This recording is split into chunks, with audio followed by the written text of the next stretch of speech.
Clowns. Yeah, you read that title correctly. I'm gonna become a clown. You might think clowns are scary, you might think clowns are funny. It seems like everyone has a very strong opinion about clowns. When I think of a clown, I think big shoes, balloon animals, a red nose, crazy hair, and I guess it. Hello. As a person who loves performing and who would love to be funnier, I may as well start where comedy started. So this week, I'm going to learn how to become a clown, develop my own act, and yes, perform in front of an audience. Challenge accepted.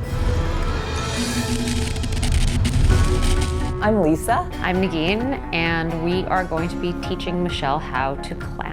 We're both theater kids and grew up doing theater at all stages in our lives. I was trained under Eli Simon, who really kind of was the pioneer of this type of clowning. I call it performance clowning, and that's what Eli Simon used to call it. When people initially hear that we teach clown, they do imagine like birthday parties and juggling and unicycles, and it's like so not what we do. They definitely don't imagine this sort of like soul-bearing performance art. Yeah. Clowning's been around for as long as theater's been around. In every culture and pretty much any point in time where there was theater, there was sideshows, traveling clowns, circus. I think the biggest misconception is that it's all one type of clowning. Mr. Bean is a great example of a clown.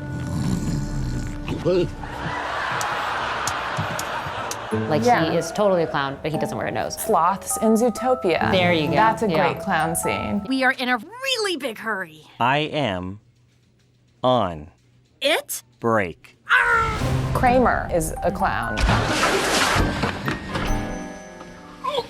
He comes into the door every single time the exact same way. So much of this is just about creating a character and then sticking to the rules of that character, Living which in it. exists in comedy writing, which is true of most forms of good writing. We're just writing without words. Yeah, it's hard with this type of clowning because achieving means actually letting go. Can she tap into what she's really feeling and really authentically react to things and it not be a competition for herself or for anybody else? So the first part of clowning is birthing your clown. Every single person has one clown that lives inside of them. Through this process, you're going to meet your clown. For some people, it's their inner child. Some people, it's their worst fears. There's not really a right or wrong way. You shouldn't come into it with expectations as to what your clown will manifest as. Yes. We might be mean to you.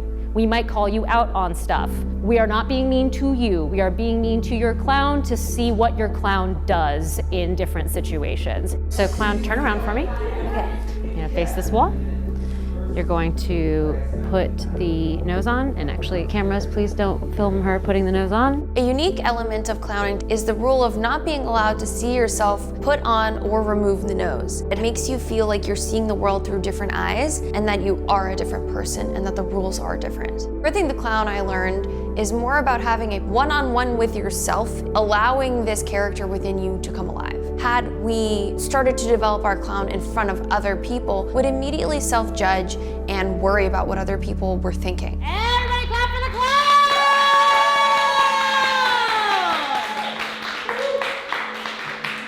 clown! Clown, this is so exciting. Like, I can't, like when we said we were gonna do this workshop, I can't believe eyes open, clown! There's 4 rules for this type of clowning. The first one being continuous eye contact. The clowns never ever break eye contact if they're in front of an audience. When we don't know the answer to something, we often look down, and then when we know it, we look back up. So there's not a lot of vulnerability. But with these clowns, if they're looking directly at you, you start rooting for them because you're getting to see their process and how they're struggling or not. Clown, who's your favorite person in here? Oh, no sound. The second thing we do is absolutely no talking, no mouth sounds, no noises at all, because that can be distracting. It just helps kind of zoom the focus in onto the eyes and onto the thoughts that the clown is having. I guess like we should just like see it, the thing that like, you know, the magic that everybody's been saying, right? Like, right? The other rule is no miming. Our clowns are not mimes. Our clowns are real world clowns. They live in the real world. Everything that you're doing, you're really doing. Eyes at us.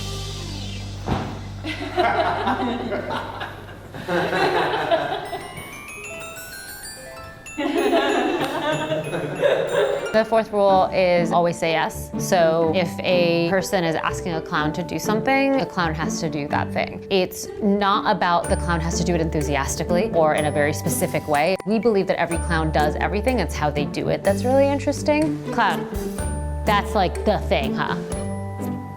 Clown, could you lie on your resume? Did we mix you up with someone else? Part of clowning is saying yes to everything and making it a part of your reality. Making that real for me meant that I felt like I had been found out, and something I struggle a lot with is imposter syndrome. There was this great smile you gave that was like, your chin almost went inside of your throat and you were like, ah! Like it just felt like you were so like, I'm here to please, but there is a fear somewhere living in them. Yes. Hi, my name is Chris Smith. I'm an actor, writer, director, former full-time blue man, juggler. I have a YouTube channel with my buddy Jack. Check out Chris and Jack on YouTube. And I'm here to coach Michelle through what's going to be the greatest clowning performance the world has ever seen. Girl, wait a second. There's something very, very personal about clowning that kind of gets in touch with personal, vulnerable parts of yourself that you can kind of give a system of rules and be in a place where it's okay to kind of like wear some of that stuff on your sleeve through a character. A friend had trained with a clowning teacher and she was kind of like, I just kind of learned about this clowning stuff and it's kind of low-key changed my life. Clowning can change someone's life. It totally can. Next up was the Impossible Task Challenge. The way that this works is we are going to literally give you something that is impossible to do and see how your clown deals with it. We are also going to give each of you objects. You are never to look at your objects. One of the exercises I liked the most was the impossible task. Think of something that's impossible. Diving into a thimble. Probably couldn't do it. I don't think anybody could. But in earnestly trying to do something that's impossible, of course that's funny. Negin said, I want you to take this notepad and make words appear on it. As you guys know, I am a person who likes to complete things. So I wasn't sure, like, what do I even do? I already know it's going to fail. Everybody clap for the clown! Hey, clown! We're so excited to see you! We're so excited! Can you do that same thing but with your eyes nice wide open while staring at All right, first time out, didn't go so hot. The trick didn't go the way that we thought, right, clown? But it's fine. We got this time, right, clown? Clown, we got this. But can you point at every single person while you do that? We got this. We frickin' got this. Everybody look at eyes wide open. She's got this. She's got keep doing that, clown. She's frickin' got this. Look up, look up. All right, I'm exhausted. Here we go, clown. You ready? The count of 3. There's gonna be words on that page. 1, 2. Look at everybody. 3, go. Eyes wide open. There you go. All right, you know what? We're gonna do it again. We're gonna give her a huge round of applause. Everybody give her a round of applause. We're gonna do it one more time. We got this. All right, 1, 2, 3, go. I tend to be a person who thinks that to get from point A to point B, you have to use the fastest route possible every time. And this forced me to have to approach the task in a variety of different angles. Clap if there's a word on there.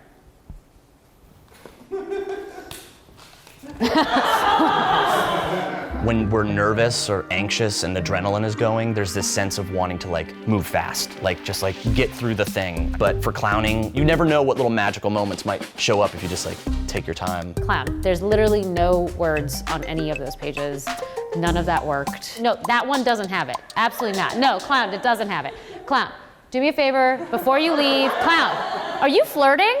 I was like, I know I can't do what they're asking me to do, so what am I supposed to do with the time I have on stage? It made me realize the unfortunate truth that my clown has a desperate need to please people. Even though we're playing clowns, and these clowns are characters, all of these characters are rooted in the truth of ourselves. I didn't want people pleaser to be a characteristic of my clown. I don't want it to be a part of myself. It was hard to accept that some of the things I don't like about myself are the most defining characteristics of my clown. Clowns aren't supposed to be silly. It's when it just clicks into something true. That can mean, oh, I'm actually connected to a real sad memory right now as this character. I hate that one thing, and my clown hates it too, and we're totally in sync about our shared hatred. Those feelings of like connecting to truth, that's the thing to follow. This isn't stand-up, this isn't improv, this isn't any of those things, so like, don't worry if you don't get a laugh. Don't try and get a laugh. It's about honesty and exploring emotions. The making people laugh comes when you're crafting stuff around the emotion. This is a really tough thing on like a vulnerability level. She was super honest. The effort was so clear, both her effort, Michelle, and her clown's effort. Her clown had a lot of peaks and valleys, and that usually is a sign that like someone's trying to find where they're actually going to land. So like I have a feeling her clown is actually a little different than what we saw today. I think having trust in the exercises themselves will be big because you can do a performance, you can make people laugh, but I think that'll be a fun byproduct of hopefully you finding a deeper level of character that you never knew was inside yourself. We did an exercise where we got to meet the other clowns for the first time, and even though I had seen everyone in the class perform as their clown, I hadn't met them while in my own clown. Look around in clown. You don't have to look at us. This is not a time for eye contact with us. This is a time to explore the different clowns. Do you see anyone that you think could be your friend? Do you see anyone that you immediately don't like or don't trust? I was surprised at how hot or cold my clown felt about some of the other clowns. Some clowns my clown really liked and wanted to be around, and other clowns my clown didn't want anything to do with. Now, can I get all the clowns to stand up? You're not going to touch each other. You're not going to really interact with each other. You're just gonna walk around the room as your clown. And the most you can do to each other is look at each other and acknowledge each other as you go by. And take this time not only to look at the other clowns, but to think about the way you walk, where you hold your tension. As much as our clowns love to perform, there are times where you're not performing at all, but you can actually just slip into clown, and it's almost like a game. Like you could kind of live a day in your clown, go eat as your clown, go to the movies as your clown, go on a date in your clown, which has happened before. 2 clowns have gone on a date, it's very weird. It really is about living a character with specific rules. When we got to the talent show, everyone else's talents were really funny and really witty and really good. One girl made an entire act out of peeling a banana. Another guy did this really funny act popping balloons.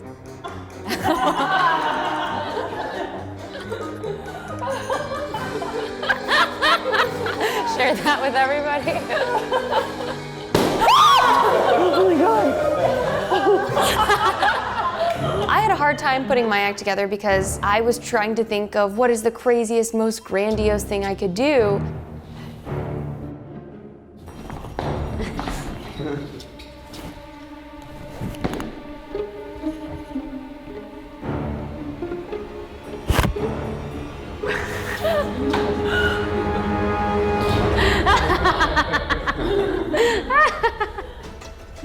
Look at us. Oh my God. Quiet your breathing. Quiet your breathing.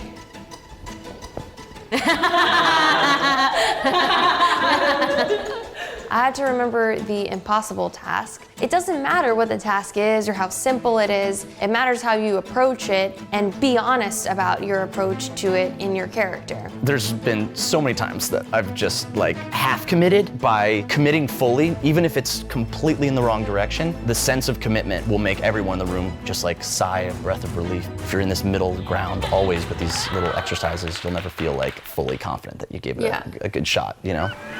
The clown walk on the Santa Monica Pier really brought everything together. It was the first time that my clown got to experience the real world and walking out in public.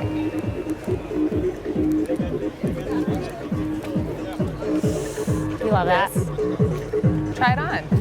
At first I was a little bit apprehensive and judgmental of myself, like, do I look crazy doing this? And then it kind of just melted away and I was able to explore the world and the sights and the sounds as this new person.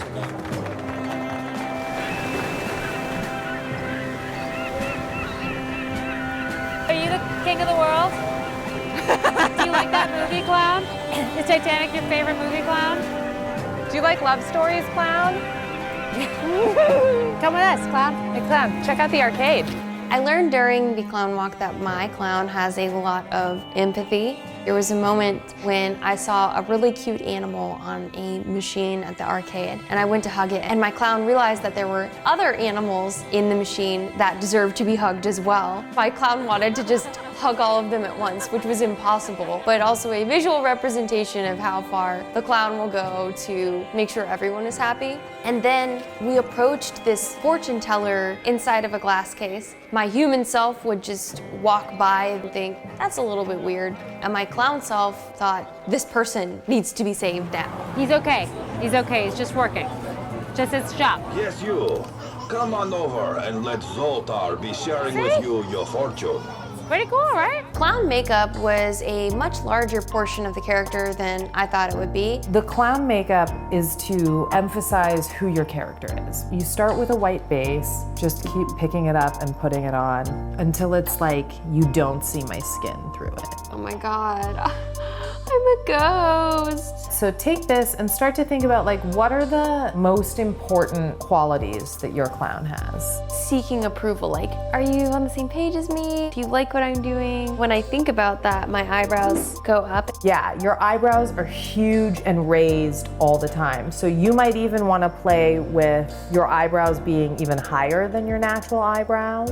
Do either of those feel more organic to you? And the other thing is your smile's so big, we might want to color your lips a little so that you really see the grin. I've like never seen myself look like this before. Or in Really? any This capacity. isn't like every week, this is how you put on your makeup?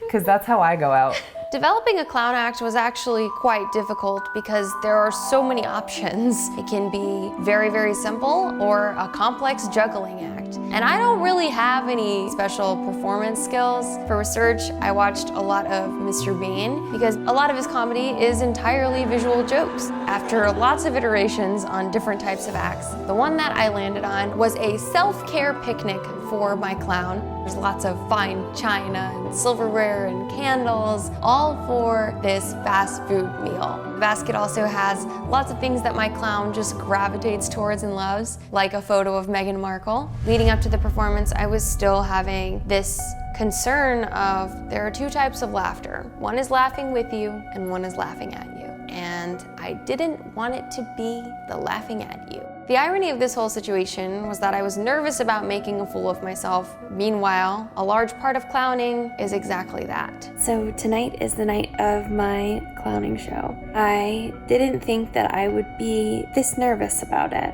I thought that this was probably gonna be one of the easier challenges I've done because it's clowning. How hard or crazy could it be, right? I'm finding myself getting increasingly more worried about this performance. It's not like other things I've done, like ballet. I could train for what I was doing and know what I needed to work on. And this is like so dependent on the audience and how they feel about what I'm doing that it scares me to not have a plan going into something.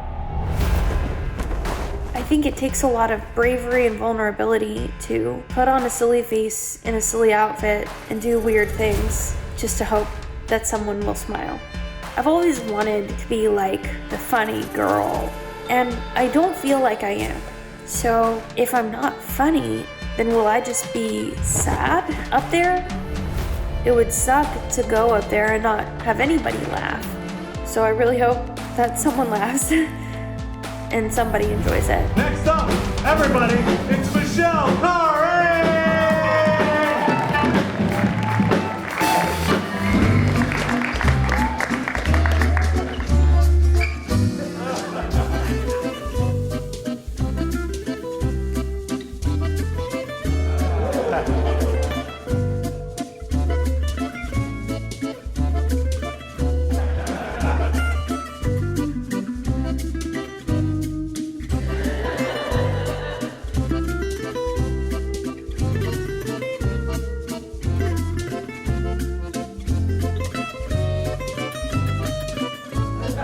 Going on stage and having the presence of an audience was thrilling and nerve-wracking at the same time. There's a lot going on when you're forced to maintain eye contact with everyone in the audience and accept their reaction to the mistakes you're making. Things were going pretty well until I brought out a candle and it snapped in half. This actually brought forth an unexpected moment that provided a lot of comedy. I went to light it and I could not for the life of me light it, so I just threw it off the table. About halfway through the act, I pulled out a glass and it shattered. So then I had to do the entire rest of the act with broken glass. It seemed like the things that went wrong and were most unexpected were the most memorable parts of the piece. And I feel like that is something I should accept more of in my own life. When things go wrong, they truly can be an entertaining gift. Michelle Khare! Get out! Time's up! Get out of here!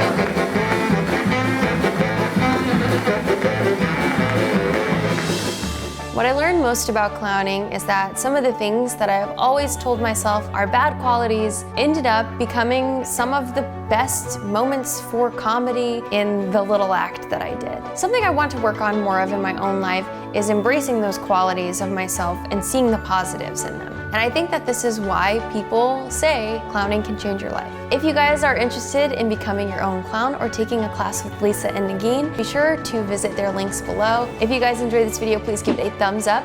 Comment below with what you want to see next, and as always, subscribe. Thank you so much to this week's I Am Ultra shout out. If you guys want a chance at being next week's shout out, all you have to do is make a post on Instagram and tag me in it using hashtag I Am Ultra, telling me a bit about how you overcame an obstacle in your life recently. I hope you guys enjoyed and laughed a little bit at this episode, and have a wonderful day. Thanks so much for watching.